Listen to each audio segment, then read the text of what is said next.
Donalds from Florida. Thank you, Mr. Chairman. To the witnesses, thank you for being here today. I want to get right to it because we have a lot to cover. Mr. Ziegler, you are the agent that opened up this investigation. From your transcript, page 17, what it says is that you were investigating a social media company, and through the process of that investigation, you found out that Hunter Biden was paying potentially for prostitutes in a potential prostitution ring. Is that correct? That is correct. Okay.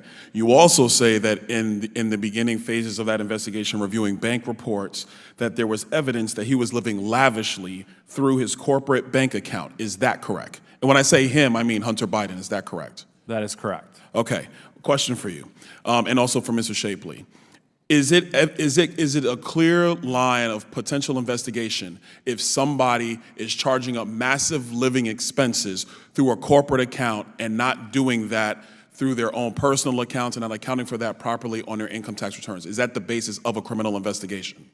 You know, generally speaking, that would definitely be factors that would spur a criminal investigation, yes. Okay. Let me ask you this question. Let me answer this question real quick. So there was reference to the WhatsApp text message referring to, and everybody knows it now, hey, I'm sitting here with my dad, tell the chairman to give me my money because we remember and we're not going to forget because we're the Bidens and we have all these connections, yada, yada, yada. We all know that text message now. Mr. Ziegler, on page 105 of your testimony, page 105, gentlemen, you state, I know we wanted to get location data because I went to the prosecutors with this and they again came back at me with, well, how do we know that? He could just be lying and claiming that dad, Joe Biden now, that dad was there and dad was not there. Were you allowed to get location data dealing with the WhatsApp text message? So from my memory of it and from the notes that were taken, I never obtained location data regarding that message. Did Miss Wolf, the AUSA in Delaware, did she say, "Oh wow, look at this text message. Let's figure out the location data and see where Hunter Biden was when he sent said message"? Was she like excited about this as a prosecutor?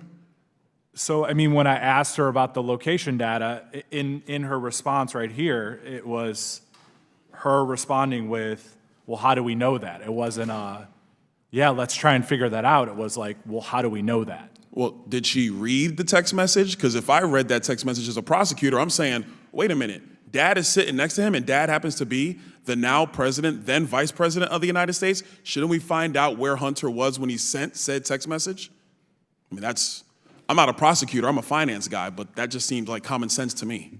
Yeah, and I think with the previous email that was referenced, 10 held by H for the big guy, now that you have those two things kind of correlating with each other, as a normal process or procedure that we would go through, you would want to figure out, is that information truthful in that WhatsApp message? I totally agree with you, Mr. Ziegler, which is why I think it is the view of members on this committee, and frankly a lot of Americans at this point, that there are elements at the Department of Justice who did not want this information out, who did not want to go down the line of actually going through the evidence gathering process to see the depths to which this international pay-for-play scheme that was actually happening around Joe Biden, going through Hunter Biden, and all the money that the Biden family was incurring. That's not a question for you, that's just a statement from me.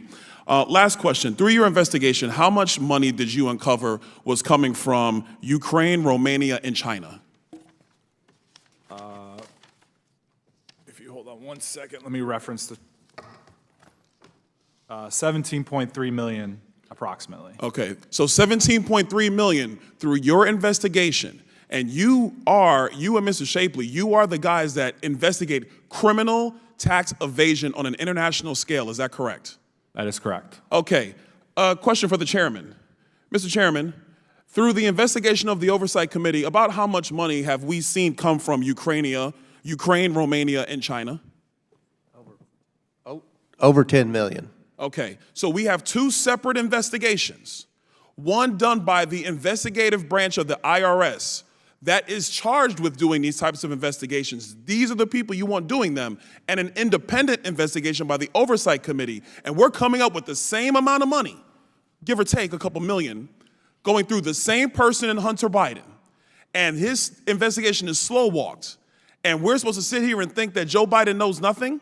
I think, for the record, Mr. Chairman, that the relevant committee needs to have questions for Leslie Wolf, the AUSA of Delaware, for David Weiss, the Attorney General of Delaware, for Lisa Monaco, who is the Deputy Attorney General, and for Merrick Garland himself, the Attorney General of the United States. Because if this action is allowed to occur, and investigations are slow walk with this level of detail, this ain't Donald Trump, y'all.